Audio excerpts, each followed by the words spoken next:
Olá. Que bom. Eu estou gastando esse tempo inicial assim, de segundos para pensar como é que usa 20 minutos para falar sobre disciplina de estudos. Mas vamos lá. Vamos fazer de conta que é isso que a gente vai fazer. Eu tenho um salmo para pregar, um salmo 19, e eu tenho que estudá-lo, mas apareceu alguma coisa sobre essa palestra que eu tenho que fazer no meio da semana, e eu tenho que dar conta de uma coisa e de outra. Há muitas coisas que vocês precisam fazer na vida. Eu estou falando do ponto de vista de quem é pastor e de quem tem, então, que tem a lead pastoral o tempo inteiro, mas eu quero que você que não é pastor e que faz qualquer outra coisa, faça os devidos ajustes, porque é a mesma coisa. Se você não tiver disciplina de estudo para qualquer coisa, aliás, não é à toa que a gente tem tido tantos homens e mulheres assim tão toscos no casamento, porque tem homem e mulher que acha que casar-se é só crescer, ficar com idade, e aí casa. Não, para você ser marido, para ser esposa, tem que estudar. Tem que estudar a palavra de Deus para saber o que Deus espera de você, o que você deveria ser. Não é assim. Não acontece do dia para a noite. Se você não estudar, você não se equipa. E depois de ter se equipado para isso, você precisa continuar a estudar. Então, a disciplina de uma vida de estudos, ela é para sempre. Eu não sei se é a parte boa ou ruim, né? Mas isso é que nem quando você pensa em fazer regime. Eu não vou falar muito de regime, porque todos estamos devendo um pouco alguma coisa, mas assim, é para sempre. Você vai fazer isso sempre. Então, é melhor você fazer de um modo organizado, senão você não verá o amanhã. Ou pior, você imagina que verá o amanhã, mas de um modo tão ruim, tão despreparado, que vai ser não muito útil para as pessoas que estiverem ouvindo você.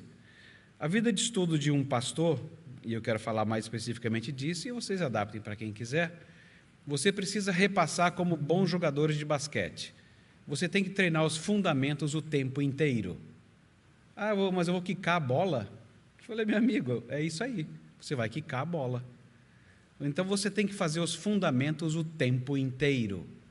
Então, você tem que repassar. No caso, eu tenho umas bússolas, oh meu Deus, ampulheta. A bússola eu tenho, mas é no celular. Eu tenho uma ampulheta de 30 minutos. Eu achei a ampulheta de outros tamanhos, eu achei que é de 30 minutos. E por que eu usei a ampulheta? Não tem nenhum mistério, porque eu gosto, só isso. Eu gosto de ver a areinha caindo, só isso. E ver que minha vida já era. Eu estou morrendo, estou ficando mais velho. Sabe essas coisas que a areia traz?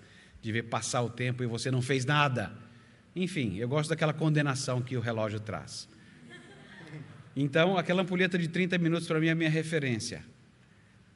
Todos os dias eu preciso ler grego, eu preciso ler hebraico, eu preciso ler sobre grego, ler sobre hebraico, eu preciso ler um pouco de latim, eu preciso ler em inglês e quaisquer outras línguas que você imaginar que seja possível ser lido e você conseguir ler, você precisa refazer isso todos os dias. Isso começou até antes mesmo de ser pastor. Eu baixei quando tinha já algumas versões da Bíblia para celular, então eu sempre acompanhava quem estava pregando nas línguas originais, e eu não entendia absolutamente nada, mas eu ia lendo, porque ler você aprende qualquer língua, você lê o alfabeto fonético, você pega o jeito de falar, você não entende nada do que você está falando, mas você fala até corretamente. Então, você fazendo isso constantemente e ampliando o seu vocabulário, olha, daqui a 300 anos você vai estar ótimo. Mas bom em 10 anos é suficiente. E isso é o que nós queremos, disciplina para isso. Então, você precisa separar esse tempo de ler outras línguas, ler aquelas línguas que são importantes no caso do grego e do hebraico. Você tem que usar isso instrumentalmente. Não importa se você largou para lá, retoma, 30 minutos é a minha ampulheta de todo dia e troca de assunto. E o que vai acontecer com a ampulheta é o que sempre, a gente não vê escrito, mas você consegue imaginar Deus tirando aquele povo do Egito e sendo aquela nuvenzinha que protege o povo e a coluna de fogo que o guia à noite. E andando, o povo tinha que andar quando a nuvem andava e parar quando a nuvem parava. Gente, eu fico imaginando a cena. Deus, a gente está bem, continua. Ou então, Deus, dá para parar a nuvem, porque eu não estou aguentando andar? A gente sempre tem uma noção muito diferente da de Deus, da velocidade das coisas. Então, a ampulheta, para mim, representa um pouco disso. Eu preciso trocar de assunto, porque a minha tendência é, quando eu começo a gostar, eu quero continuar. Se eu não estiver gostando, eu quero que ela acabe logo. A disciplina não depende dessa questão da motivação. Eu estou mal, eu estou bem. A disciplina é, eu vou fazer a despeito de estar bem ou estar mal. Então, ela me diz, olha, agora para com esse assunto e vamos para esse outro aqui que você já desenhou que você vai fazer. É porque tem, inclusive, a questão do sermão. É o Salmo 19 que eu disse que a gente ia fazer. Então, se quiser ir lendo aí, a gente vai ter que fazer alguma coisa até acabar esse negócio aqui. Meu Deus! E o sermão está chegando, o domingo está chegando. Então, é melhor fazer logo. Lê o Salmo 19, lê em várias versões que você puder, em várias em português, se você só souber português. Se souber outras línguas, compara as traduções, porque é a primeira coisa que você vai fazer na sua vida. Ler o texto, comparar e já começar a olhar e falar assim, que coisas diferentes eu tenho aqui? Especialmente nos Salmos, quem fala com quem? São conversas de segunda pessoa, do salmista falando com Deus? São conversas de terceira pessoa, do salmista conclamando a igreja a alguma coisa? Isso é importante de ir percebendo. Ou então, já vai separando à medida em que você lê em várias versões ou traduções, já vai comparando que assuntos que eu tenho em cada lugar, para você já formando os blocos. Vai fazendo isso, porque para que a gente faz, ou para que a gente quer uma vida de disciplina? Nós ouvimos algumas coisas muito importantes já. Nós fomos santificados, ou seja, fomos recortados por Deus para sermos usados por Ele do modo como Ele quer, quando Ele quer. Isso é sofrível, porque tem hora que Ele só te põe num canto e fala assim, espera só um pouco aqui. Eu falo assim, Deus, eu estou bem, pode me dar uma corrida aí que eu aguento. Eu falo assim, não, mas eu estou com planos que você espere agora aqui. Então, é isso que a gente vai brincando no texto o tempo inteiro. Você vai recortando coisas, porque é isso que Deus faz com você. Você já sabe para que você estuda, nós já ouvimos. Nós estudamos a palavra de Deus, ou qualquer outra coisa que você estude na vida, para conhecer mais a Deus. E Ele, por sua vez, através da sua palavra, Ele está trabalhando a nossa identidade. Nós estamos sendo transformados para virmos a ser aqueles seres humanos que Ele projetou para que fôssemos, cujo modelo é Jesus Cristo. Então, nós estamos sendo trabalhados para sermos conformes à imagem do Seu Filho. É isso que Ele está fazendo o tempo inteiro, mexendo na nossa identidade. Então, quando eu penso em disciplina para estudar, não é só eu tenho que reduzir o meu corpo à escravidão. Eu tenho que fazer isso, é bíblico. Eu gosto dessa palavra, é bíblico. Lembro tanta besteira, né? Mas, enfim, é bíblico. Eu tenho que reduzir o meu corpo porque não depende de motivação. Mas a razão pela qual eu faço o que eu faço é para conhecer mais a Deus. É para amar mais a Deus e o próximo como a mim mesmo. É para isso que nós fazemos qualquer outra coisa. E eu sei que ao fazer isso, Deus está trabalhando a minha identidade. Portanto, o meu trabalho não é só mexer no meu comportamento, não é só disso que se trata. Eu tenho um alvo maior sobre isso. Eu sei que Deus está trabalhando em mim, à medida em que eu o estou servindo para fazer um sermão no Salmo 19. Você já deve ter visto no Salmo 19 que os primeiros versos falam sobre a criação de algum modo, não é? E aí você vai perceber que a partir do verso 7 ele fala da lei. E depois você vai perceber que um dado momento lá para o 11 para diante, que ele vai falar da relação do salmista com essa lei. Aí você fica, Deus, a semana está correndo, são 20 minutos, que é mais ou menos 20 horas que você vai gastar para fazer isso. Porque você tem visita, você tem outras coisas para fazer. O que eu faço com essa relação de um salmista que fala da criação, que fala da lei e fala dele mesmo na relação com essa lei? Sobre o que é isso tudo, afinal? Enquanto isso, você vai estabelecendo a sua rotina, não deixa de ler o seu grego, não deixa de ler o seu hebraico, não deixa de ler em inglês, não deixa de ler em outra língua que você consegue ler, para você ir mantendo a quicada do basquete. Porque na hora que você precisar, você sabe o peso da bola. Você sabe o que você precisa fazer. E você faz por quê? Porque você é uma outra pessoa. Você não é daquelas pessoas que, eu não consigo fazer isso. Isso é parecido a alguns livros de mudança de hábito. Eles trabalham com uma questão interessante. Eles estão sempre tangenciando, mas sempre caindo no estoicismo. O estoicismo era uma corrente lá de 2000 e alguma coisa, anos para trás, em que é o seu esforço, ela é totalmente autocentrada.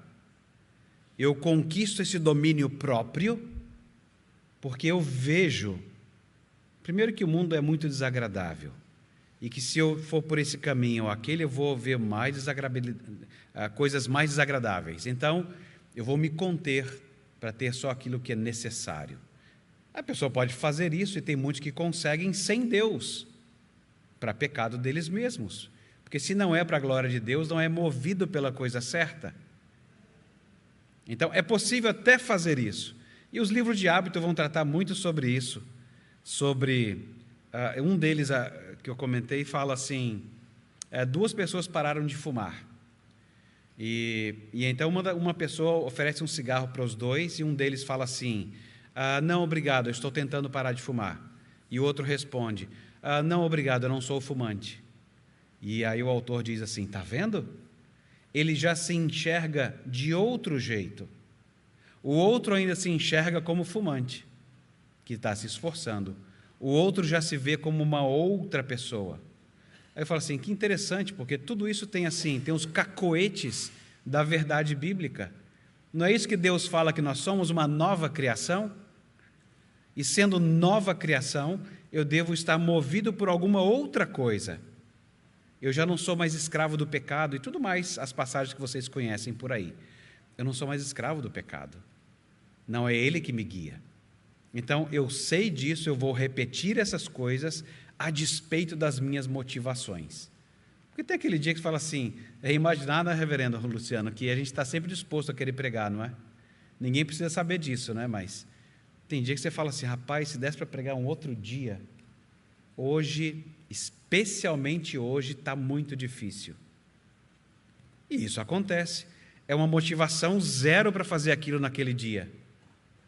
A gente faz movido pelo que tem que fazer e fala assim, Deus, usando também esse instrumento, que o instrumento é sempre frágil, mas especialmente frágil hoje, faz isso.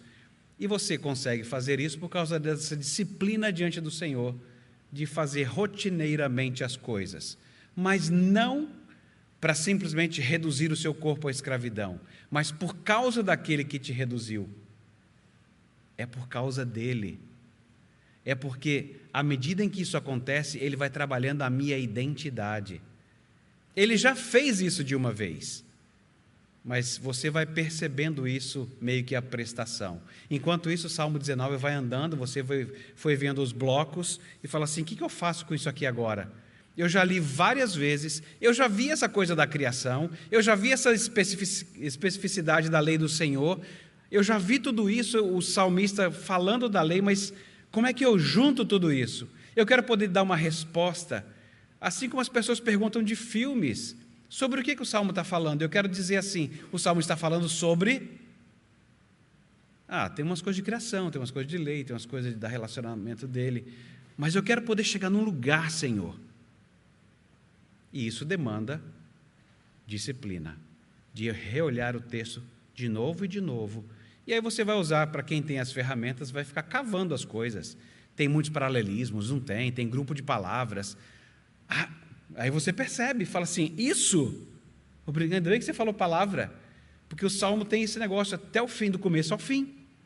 Tem uma criação que glorifica a Deus sem palavras, tem a palavra escrita e tem a palavra que ele queria que saísse da sua boca. Obrigado por ter falado palavra. Esse é um elemento chave. Você fica tudo animado, virou uma ampulheta, mas eu queria continuar. Vai fazer outra coisa.